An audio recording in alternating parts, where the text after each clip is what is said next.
Hey, what's up, y'all? It's Crack Like and it's D.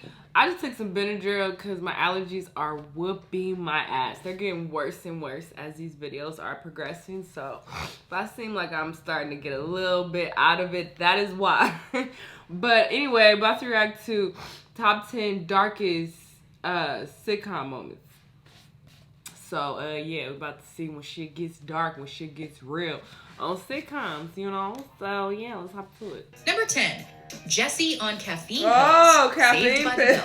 I've been up half the night studying for geometry and I still don't get it. One of the most memorable episodes of Saved by the Bell sees Jessie Spano feeling unable to keep up with her midterms and singing career. To help deal with the pressure, she starts taking caffeine pills. The stress Jessie feels culminates in a famous or infamous scene in which the distraught teen begins singing while strung out on the pills, breaking down and eventually getting the help I thought she needs. was on crack or something. So excited! I'm so excited! Although caffeine pills are no more addictive or dangerous than coffee, which has led many to ridicule the scene, it takes on more of an edge if you know that the pills were originally supposed to be speed instead. Good. And the That's what it change should have was been. demanded by the network. I need them! Jessie, give me those. I need them back! I have to sing! Jessie, you can't sing tonight. Number 9. Terry Oh is my racially God. profiled. Brooklyn Caffeine. Nine-Nine. What's going on, buddy? Terry Jeffords may be This big and happened muscular, on so but he's many a kind shows. man and Racial devoted father. profile. While searching for his daughter's lost blanket, Terry is nearly arrested by another cop, purely on the basis that he's black. What's wrong? I got stopped by a cop last night. Stop for what? Stopped for walking. That makes 0 sense unless... Despite its status as a comedy show, Brooklyn Nine-Nine tackles the charged issue with grace, even delving into the complications that can arise from reporting it, as Terry reports the issue, despite knowing it will likely cost him a new position with the city council for reporting a fellow officer. It's rare that a network sitcom will show that doing the right thing may not always succeed, but Yes. that it can be its own reward. So I don't care if it might hurt my career. I'm filing that report. Number 8. Good. Sam is kidnapped. Different strokes. If the kidnapper is watching, Who? I'm sure you understand. This show went to some dark places surprisingly often. In this 2-part episode, Sam is abducted by grieving father Donald Brown, whose son recently died in an accident. Hoping to help his unresponsive wife take an interest in life again, Donald tricks Sam into following him home while looking for his puppy. You step out of line just once. You remember what I told you I I'll would kill do? you. I will kill your parents, Sam. Once there, Donald threatens to kill Sam's parents if he tries to leave or call for help. Talk about traumatizing. Damn. While Sam does eventually call and is rescued, the whole ordeal is pretty dark for a comedy show. Yes.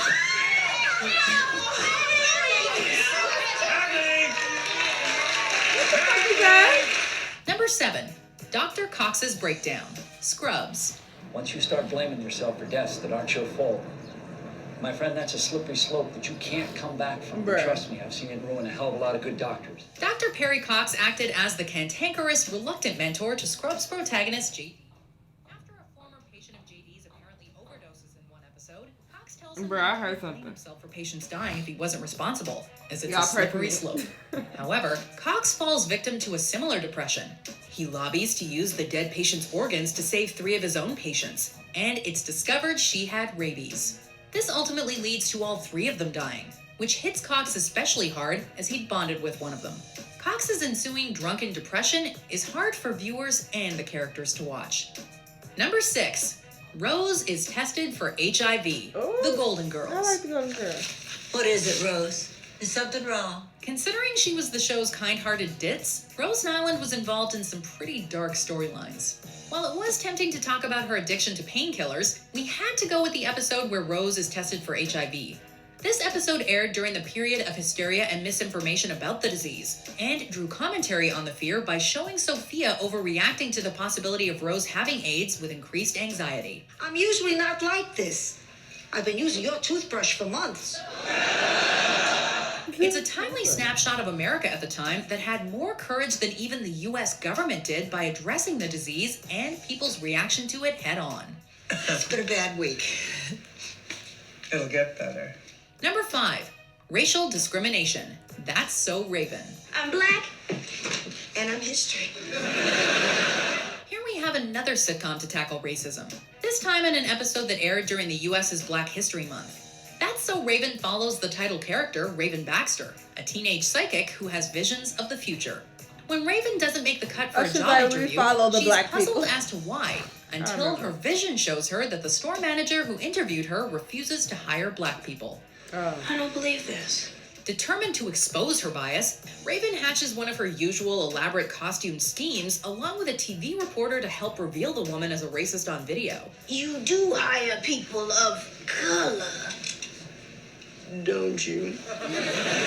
Number 4. Carlton buys a gun. The Fresh Prince of Bel-Air. What is that? It's a gun.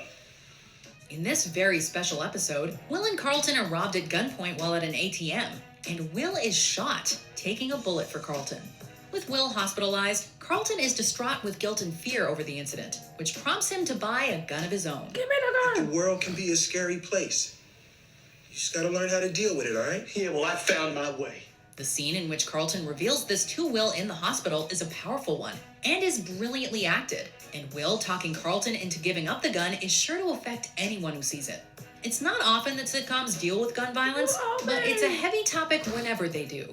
Speaking of which, Now give me the gun, Carlton. Number 3, Laura's friend is shot. Testify against her. The moment and the episode are an all too realistic look at the gun and gang violence that plagues Chicago, where the show is set. They wanted her shoes.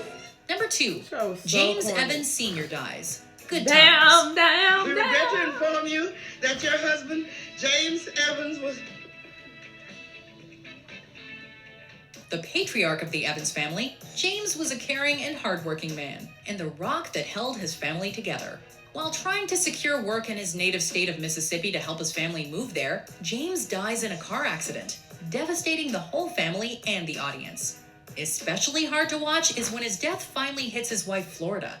Although adopted daughter Penny being abused by her biological mother was also quite brutal, the effect this moment had on the show at large gave this moment the edge in our book. That was a sad moment.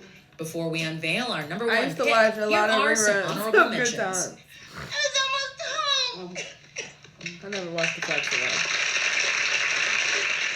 Hey, little girl, what would you like for Christmas? I want Beverly to be alive. Oh, wait. I can't understand. I felt weird, so I went back to the doctor. I lost. You mean when you came to school with that black guy and you said you walked into a door? Yeah, a door named Death. Number 1, Sean's dad dies. Boy Meets World. I never watched this show. How's your dad? I was never interested in it. It Well, was the doctor corny says to he might me. need bypass surgery. Sean Hunter had a rough childhood, in no small part due to his drunken absentee father, Chet. When Chet returns, Sean is resentful due to how much he feels like his dad has made his life worse, both through action and absence. After a heart attack hospitalizes Chet, he and Sean get a chance to work out their differences, and his father indicates he intends to stick around. Wasn't I good enough for you? No, Sean. Wasn't good enough for you.